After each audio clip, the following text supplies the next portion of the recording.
Okay, let's see if I can do this rather difficult problem in group work number 17. That is where we're going to graph this rational function x cubed plus 2x squared minus 3x all divided by x squared minus 25. Step 1 is I want to find out where my denominator is 0, because if my denominator is 0, then I have real problems, and I'll have to draw what are called asymptotes. Well, if I set x squared minus 25 equal to 0, I get x squared equals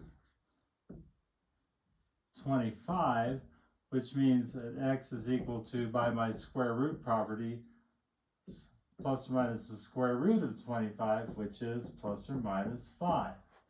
And so that means that whenever x is equal to 5 or x is equal to minus 5, I have problems. And I get around those problems by saying, okay, graph, you cannot cross this place right here where x is equal to minus 5, or this place over here where x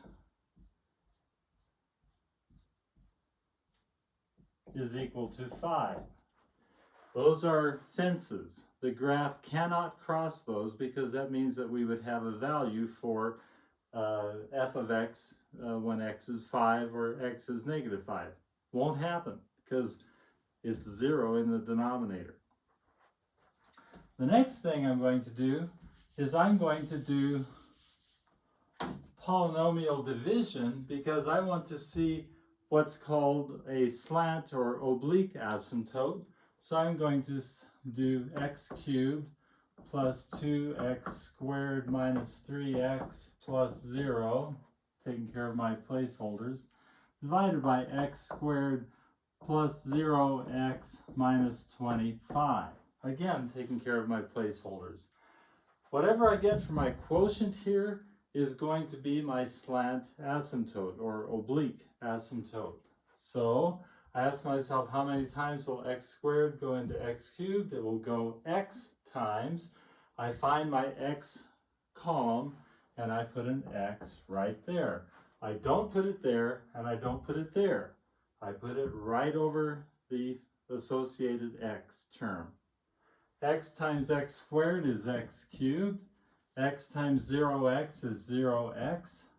X times minus 25 is minus 25x. I draw my line, change the signs, and add. I get 2x squared plus 22x. I bring down my 0, and then I ask myself, how many times will x squared go into 2x squared? It'll go twice, 2 times. So I go plus 2, and really I'm done, but I'll multiply it out. 2 times x squared, 2x squared. 2 times 0x is 0x. 2 times minus 25 is minus 50. Draw my line, change the signs, and add, and I get 22x plus 50 for my remainder.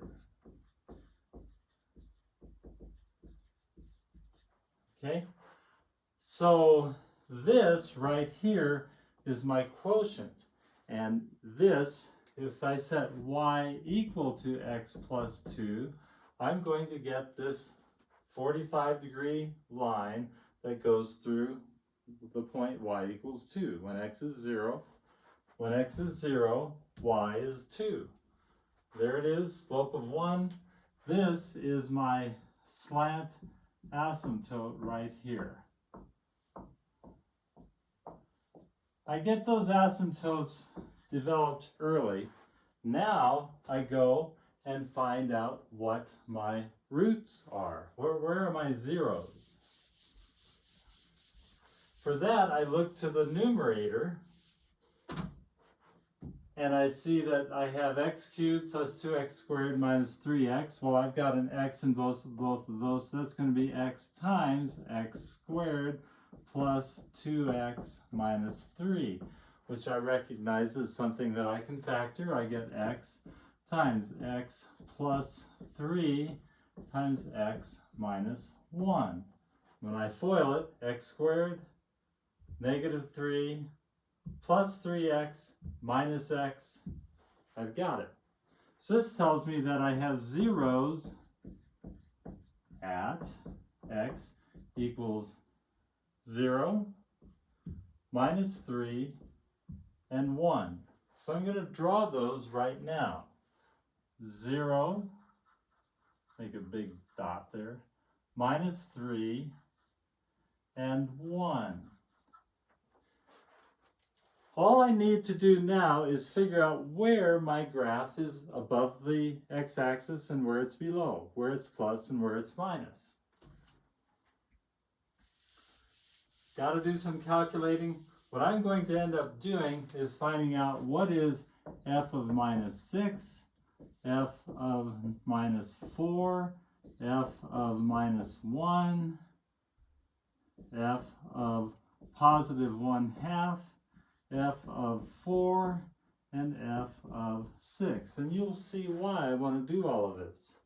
F of minus 6 cubed is minus 216, pretty big, plus 2 times this is going to be positive, minus 3. All of these are going to be, they're not going to overcome this negative over here. So I'm going to get a negative in my numerator, and negative 6 squared here is 36 minus 25. That's a positive number. So I have negative over positive means I have a negative. So in this area here, in this region, I'm below the x-axis. F of minus 4 cubed is negative 64, plus 2 times 16 is 32, minus 3 times negative 4. This is going to be negative over 16 minus 25. That's going to be negative. So this is going to be negative over negative, which is a positive. F of minus 1, that's going to be negative 1 plus 2 is positive 1 minus 3 times a negative 1. This is going to be positive in the numerator but negative in the denominator. So it's positive over negative. That is going to be negative. F of 1/2. 1/2 cubed is 1/8. Times 2 times 1/2 squared, that's 1/4. 2 times, that's a half. Minus 3 times 1/2. The negative 3/2 here overcomes any of these, so that's going to be negative on the top. It's going to be negative on the bottom. Negative over negative is positive. F of 4 cubed 64, this is positive. The numerator is positive, but the denominator is negative. Positive over negative is equal to a negative.